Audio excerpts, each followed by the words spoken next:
Sukuna एक बहुत ही strong sorcerer है भाई, गोजो भी उससे डरता है। हाँ, अगर ऐसे मैं बोलूंगा तो लोग मुझे मार डालेंगे, लेकिन भाई ये बात तो माननी पड़ेगी, सुकुना बहुत स्ट्रॉन्ग है। गोजो को 2 सेकंड के लिए भूल जाओ। सुकुना अपने जमाने में भाई एक नॉर्मल ह्यूमन बीइंग से एक कर्स्ड स्पिरिट गॉड बन गया। तो आज की वीडियो में हम सुकुना की पूरी पावर, उसका ओरिजिन और उसके गंदे इरादों के बारे में जानने वाले हैं। सुकुना हियान पीरियड में सबसे ज्यादा स्ट्रॉन्ग था और ये पीरियड लगभग 1000 साल पुराना है। जुजुत्सु काइसेन में इसे गोल्डन एज ऑफ सॉर्सरी भी कहा जाता है, क्योंकि भाई इस समय कर्स एनर्जी का फ्लो अपने पीक में था, विच ऑल्सो मीन कि उस समय बहुत सारे स्ट्रॉन्ग सॉर्सरर एग्जिस्ट करते थे और बहुत सारे कर्स स्पिरिट भी बॉर्न हुए थे भाई उस समय। गोजो बाबो भी तभी पैदा हुए थे का।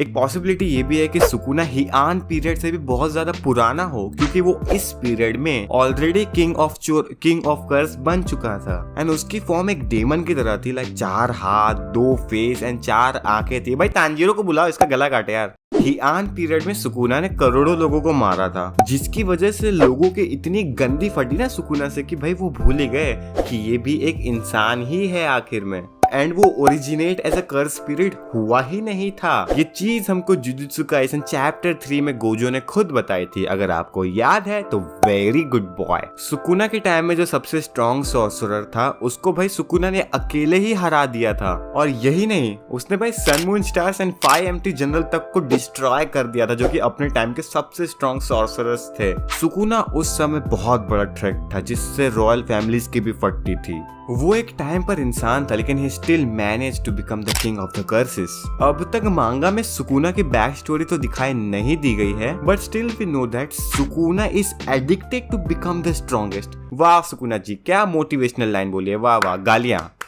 तालियां मतलब। बहुत से फैंस ने अपना छोटा दिमाग लगाकर एक थियरी बनाई कि भाई सुकुना के साथ बहुत बुरा हुआ था, कुछ लाइक एरन, उसके साथ कुछ ट्रेजिक इवेंट्स हुए थे, जिसके चलते ही सुकुना ने डिसाइड करा कि वो स्ट्रॉन्गेस्ट बन के रहेगा। टट्टा के सुकुना, टट्टा के। पर ये चीज हमें कभी भी अच्छे से एक्सप्लेन नहीं की गई कि वो एक ह्यूमन से किंग ऑफ कर्स में ट्रांसफॉर्म कैसे हुआ। मतलब वो भी एक नॉर्मल इंसान था, फिर वो 4 आर्म की तरह 4 हाथ वाला कैसे बन गया, मेरे को भी समझ नहीं आ रहा है ये मैथ्स। अब हम बात करते हैं सुकुना के मोटिव्स के बारे में, उसके क्या क्या गंदे इरादे हैं। तो उसका मेन मोटिव है इतादोरी को नंगा।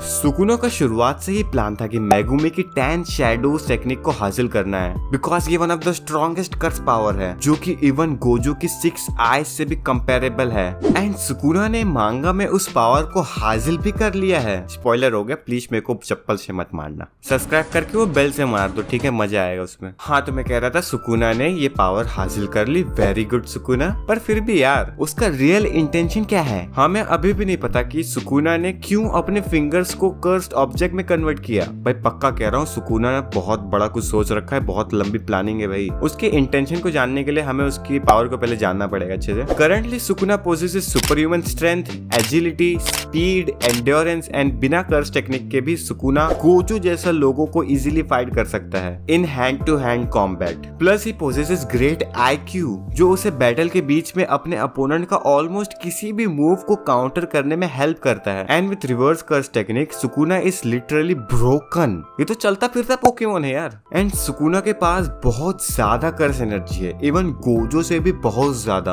और सुकुना का कंट्रोल उसकी कर्स एनर्जी पर बहुत अच्छा है, मतलब वो कभी भी आउट ऑफ कर्स नहीं जा सकता है भाई, हमेशा चार्ज रहेगा। सुकुना रिवर्स कर्स टेक्निक का भी यूज कर सकता है, जिससे वो इवन अपने लॉस्ट बॉडी पार्ट तक को रिकवर कर सकता है।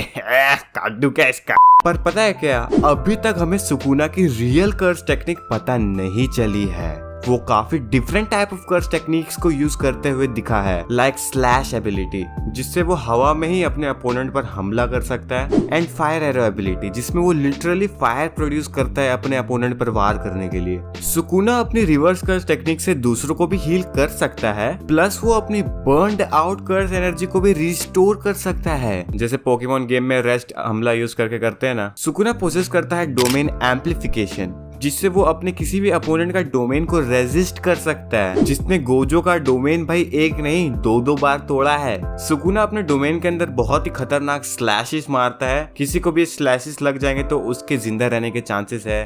0%, एक्सेप्ट डैडी यार। अब हम बात करते हैं सुकुना की फाइनल एबिलिटी के बारे में, जो कि है फ्लैश ट्रांसफॉर्मेशन। हाँ, तुम्हें लग सकता है कि ये क्या बोल रहा है तू भाई, ये कैसी एबिलिटी है? अरे सुनो तो मेरी बात। हो सकता है कि ये पावर उसकी one of the most important ability हो। As we all know, Sukuna was able to manipulate Yuji's flesh and make a face and eye to speak and see. This can explain how Sukuna actually got his demon form. Even though Sukuna बहुत ज्यादा strong है, still वो अपनी original form में अभी तक नहीं आया है। एंड इट इज पॉसिबल कि जब तक सुकुना अपनी पीक में नहीं आ जाता, वो उस फॉर्म को वापस ऑब्टेन नहीं कर सकता है। And for that Sukuna has to eat his final finger, and उसी फाइनल फिंगर को खाकर वो और भी ज्यादा स्ट्रॉन्ग एंड ब्रोकन बन जाएगा, ऑलमोस्ट अनडिफिटेबल, और शायद तब वो फोर आर्म जैसा दिखे वापस से। अब बात करते हैं सुकुना के ओरिजिन के बारे में, कि आखिर में ये मनहूस कहाँ से आया। हमारी असली दुनिया के जापानीज कल्चर में सही में एक क्रिएचर एग्जिस्ट करता था जिसका नाम था सुकुना, एक माइथोलॉजिकल क्रिएचर। और इस क्रिएचर को भाई नाड़ा,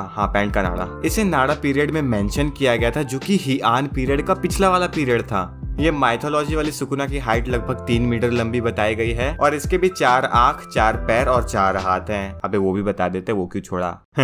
जिस बुक में इस सुकुना को डिस्क्राइब करा गया है उसमें ये भी बताया गया है कि ये सुकुना डेमोनिक क्रिएचर था जो कि एम्परर्स के खिलाफ जाता था। उसने 100,000 ऑफ पीपल को मारा था जो एम्परर के साइड थे। इसे सिंबल ऑफ इविल कंसीडर करा जाता था। पर पता है क्या, अभी भी बहुत सारे लोकल जगहों पे सुकुना को एक भगवान की तरह देखा जाता है।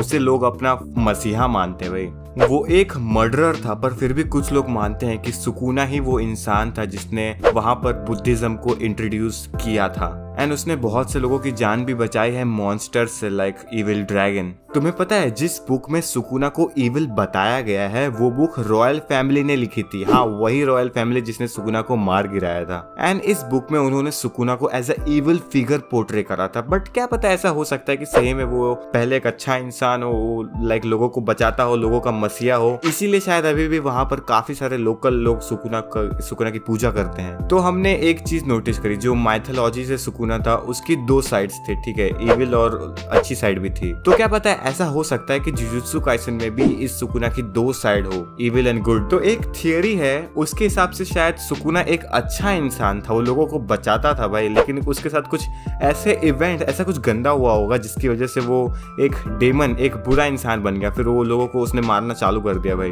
अब इस थियरी को सही साबित करने के लिए मांगा में एक छोटा सा हिंट दिया गया है। योरुजु को अगर आप नहीं जानते तो योरुजु एक ऐसी लड़की है जो कि सुकुना से बहुत ज्यादा प्यार करती थी। वो कपड़े भी नहीं पहनती थी, ये बताना जरूरी था क्या? एंड योरुजु चाहती थी कि वो सुकुना की लोनलीनेस अपना लव से दूर कर सके।